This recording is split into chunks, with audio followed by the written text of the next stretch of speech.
Terrible sequels. Something that's going to exist until the end of time.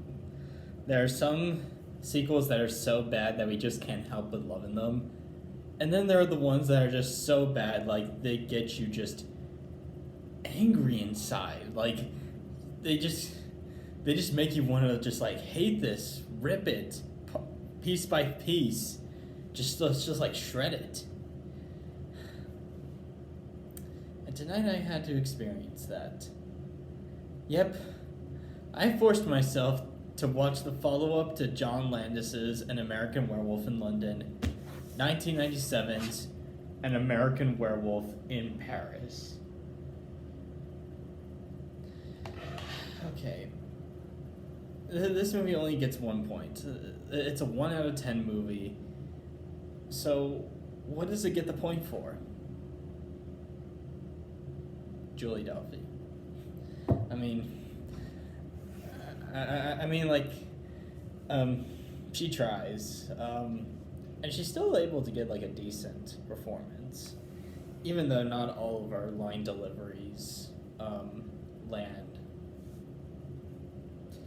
But yeah, oh, and I did kind of like that little opening with, like, the opera orchestra.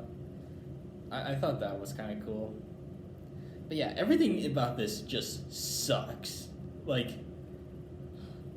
a lot of the actors are just not really into it. Like, even, like, Julie Delpy, like, she only did this because, well, she was like, behind on rent, gotta pay the bills. And so that's why she did this film, just so she could pay her rent. I mean, I'd understand if I was in that situation too, like, just needing to, yeah. Tom Everett Scott just doesn't sound like he's into it. Like, whenever he's trying to do it in a dramatic moment, it feels like it's the first time he's reading the goddamn script.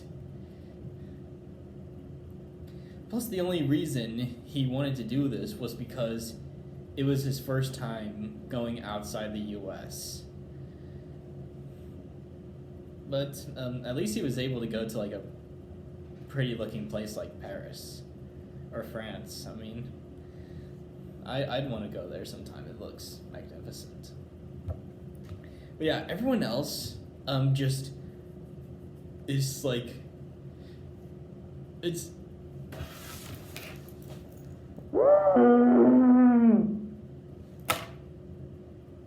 like that. Do you know what also had me like that? The funny moments. Alright, so, like, the diner scene. There's, like, the napkin about trying to hit, or trying to rizz up Julie Delpy's character, or Seraphine. And then, Tom Everett Scott, he brings out a boatload of condoms. He puts one in his mouth. Seraphine tells him to blow on it. And through all that, I was just like, oh my gosh, I'm gonna kill myself. It was that bad. It was that bad. Do you know what else was also bad? Just, like, when he sees Seraphine again, and then that door just knocks him down.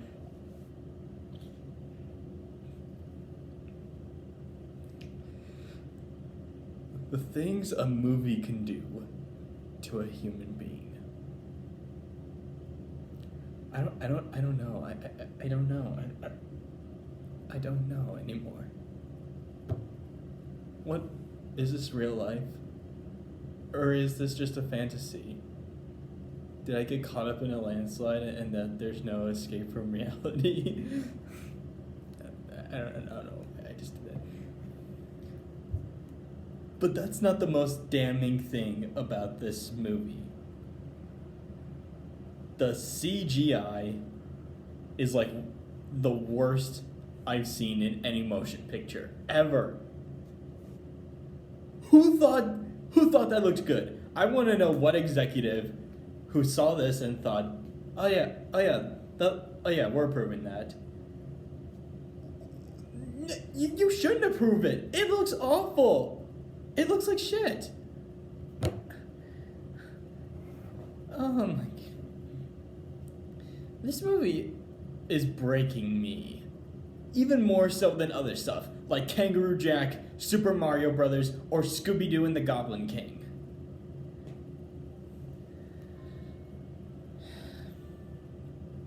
The story is predictable. The actors are just not into it. The CG is like the worst CG I've ever seen in a movie. The jokes are terrible. Just... Also, I almost forgot to mention this, but I'm glad I didn't. The original film was very grounded. It was just about two friends who go to London and they get bitten by a werewolf. And that's kind of it. In here, this is like a freaking cult and all. What is it with later horror films in the 90s taking more grounded scenarios or characters and then just putting it into a cult setting? And we're going to be taking a look at another one of those movies here pretty soon this month. So I want you to keep an eye out on that, or maybe even shortly. I don't know. But I just don't like how they just made this whole werewolf thing into a cult.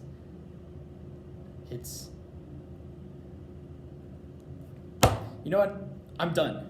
I'm done. Fuck this movie. I hate it. It's one of the worst movies I've ever seen. I'm done. I'm done. This movie can go die.